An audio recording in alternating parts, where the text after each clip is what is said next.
These children can and will be anything they choose.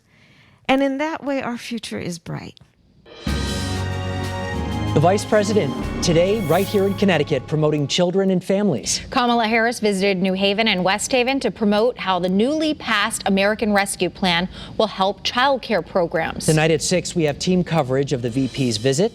Channel 3's Matt McFarland is in New Haven, but we will start with our chief political reporter, Susan Raff, live right outside the West Haven Child Development Center. And Susan, all day we've been talking to you. There have been big crowds lining the streets. This really is a historic moment. I imagine people are pretty excited.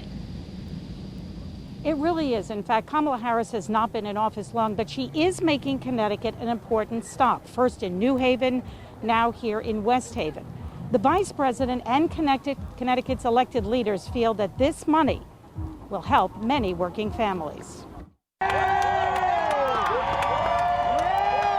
When the Vice President's motorcade was in New Haven, a large crowd was waiting to cheer her on. Everyone's excited. We're all waiting. I'm not sure if we'll catch a glimpse of her, though, but it's part of history. It makes me proud to be here. The first stop, the Boys and Girls Club. Vice President Kamala Harris was joined by newly elected Education Secretary Miguel Cardona, a Meriden native. The focus of their visit to talk about the rescue plan and how it will deal with issues such as childhood poverty and education.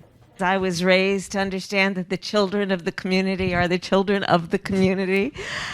And I look at those, those kids are whip smart. The American Rescue Plan includes a $2,000 child care tax credit for families, which could benefit more than 600,000 Connecticut children. There's also money for child care centers, after-school programs, and local school districts.